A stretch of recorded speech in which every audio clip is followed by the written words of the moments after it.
Welcome back guys. जैसे कि आपने हमारे पिछले वीडियो में देखा कि सरकारें अब मान रही हैं कि हमारे आकाश में कुछ ऐसा है जिसे वो एक्सप्लेन नहीं कर पा रहे, जिसे हम यूएफओ बोलते हैं। और हमने अपने पिछले वीडियोस में आपको दिखाए कुछ यूएफओ क्रैशेस जो आपने पहले कभी नहीं देखे और कुछ एलियन वीडियोस। अगर आपने वो एपिसोड नहीं देखा तो लिंक ऊपर है। इस एपिसोड में हम बात करेंगे कुछ यूएफओ हॉटस्पॉट्स की, यानी कि कुछ ऐसी जगह जहां इन्हें सालों से लगातार देखा जा रहा है। सबसे पहले हम बात करेंगे एक ऐसी जगह की जिसे कहा जाता है दुनिया की सबसे स्टडीड प्लेस। इसका नाम है स्किनवॉकर रैंच। आपने नेटफ्लिक्स पे स्ट्रेंजर थिंग्स तो देखा ही होगा, जिसमें एक छोटे से शहर में एक दरवाज़ा खुलता है। वो दरवाज़ा दूसरी दुनिया की तरफ खुलता है। दरवाजे के दूसरी तरफ है डार्क वर्ल्ड और दरवाजे के इस तरफ होती है असली दुनिया। ये स्टोरी जिस जगह से इंस्पायर्ड है उसका नाम है स्किनवॉकर रैंच। जी हाँ, एक असल जगह। और इससे पहले कि आप ये वीडियो स्किप कर दें और आप सोचें ये कोई बेकार फिक्शनल स्टोरी है, तो आप गलत सोच रहे हैं। इस जगह पे इतनी एक्टिविटी थी कि इसका ओरिजिनल ओनर इसको छोड़ के भाग गया। और पता है इसे खरीदने वाला कौन था? इसे खरीदा एक एरोस्पेस कंपनी के एक बिलियनियर मालिक ने, जिसका नाम था रॉबर्ट बिगलो। उसने अपनी टीम के साथ यहाँ पे 20 साल रिसर्च की और उसके जाने के बाद सन 2018 में इसे खरीदा दूसरे बिलियनियर ने, जिसने हिस्ट्री चैनल के साथ मिलके अपनी साइंटिफिक स्टडीज शुरू की और उसका एक पूरा सीरीज़ हिस्ट्री चैनल पे आ रहा है। दूसरा यूएफओ हॉटस्पॉट हम देखेंगे नॉर्वे का हैस्टेलन लाइट्स। इसको स्टडी करते हुए साइंटिस्ट्स को 20 साल हो गए हैं, पर उन्हें आज तक पता नहीं लग पाया कि ये क्यों हो रहा है। आपने इंटरस्टेलर मूवी तो देखी होगी, जिसमें एलियंस इंसानों के लिए एक वार्म होल बना देते हैं, जिसके अंदर जाने के बाद वो यूनिवर्स के एक दूसरे कोने में पहुंच सकते हैं। कुछ लोगों का मानना है कि इन दो जगहों पे ऐसा ही एक वार्म होल है। तो इस एपिसोड में देखेंगे वार्म होल्स के बारे में। उससे पहले हमारा लोगो। यूएफओ और एलियंस की दुनिया में सबसे मशहूर जगह है स्किनवॉकर ranch.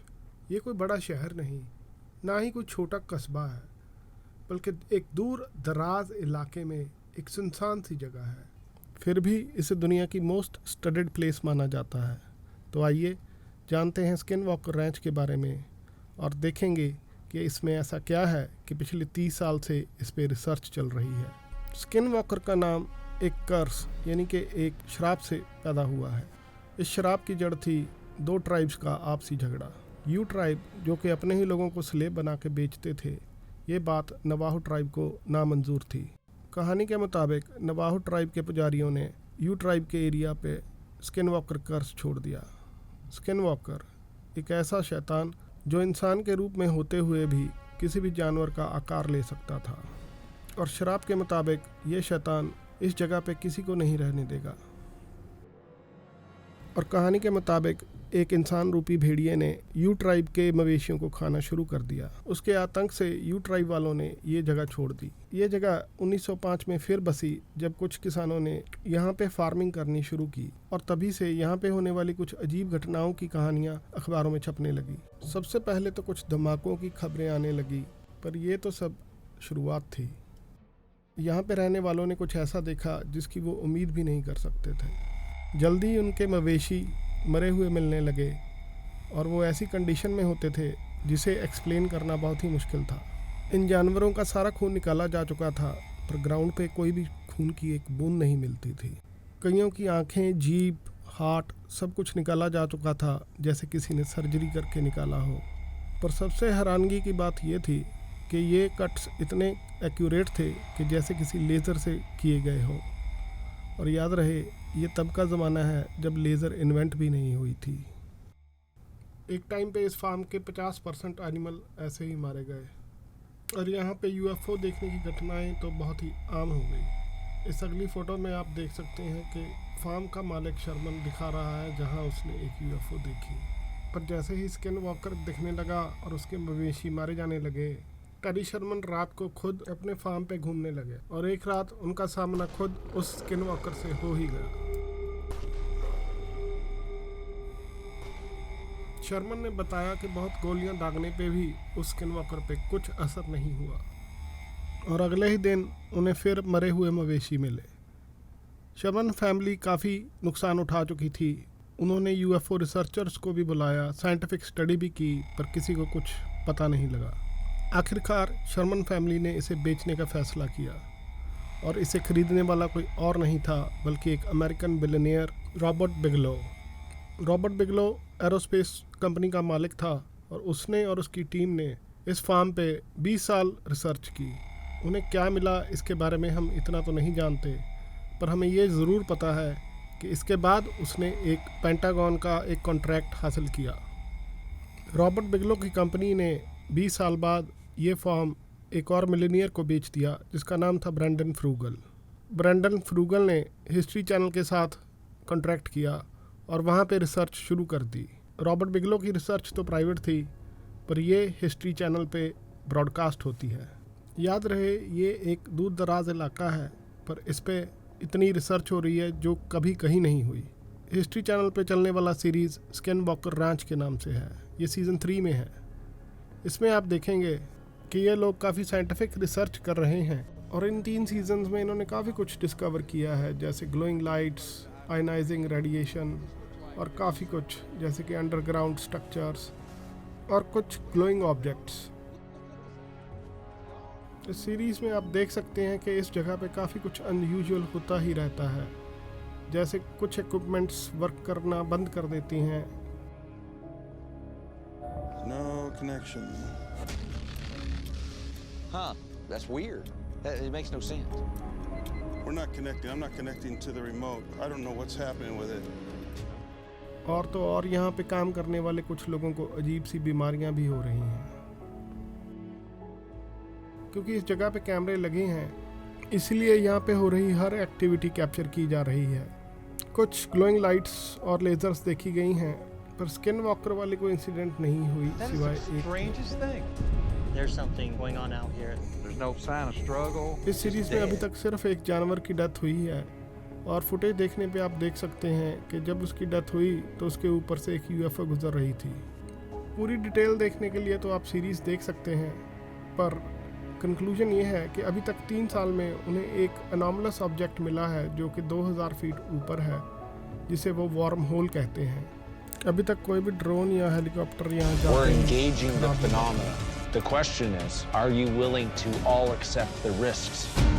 So something could be under us? What the hell's under us? I don't get it. It's staying with us the It's whole following time. us. एक एक्सपेरिमेंट में इन लोगों ने इस पॉइंट पे लेज़र पॉइंट्स डाल के हाई फ्रिक्वेंसी सिग्नल भेजने की कोशिश की। इनके मुताबिक यहाँ जो भी हो रहा है उसकी ओरिजिन इस पॉइंट से ही है, यानी कि ये एक तरह का वार्म होल है। इस पॉइंट पे की जाने वाली रिसर्च हमेशा ही इंटरेस्टिंग रहती है, या होने से पहले ही कुछ ना कुछ खराब हो जाता है। Push and hold. You go, uh-oh, that motor blew. जैसा कि आपने देखा कि जब इस पॉइंट पे एक रॉकेट दागा गया तो वो फेल कर गया, और जब दूसरा दागा गया तो विदाउट रीज़न अपनी डायरेक्शन से डाइवर्ट हो गया। तो यहाँ पे ऐसी बहुत सी रिसर्च की जा रही है और उसके रिज़ल्ट पब्लिकली अवेलेबल भी होंगे, और जब भी इस पॉइंट को छेड़ा जाता है तो वहाँ कोई ना कोई यूएफओ देखने को मिल ही जाती है।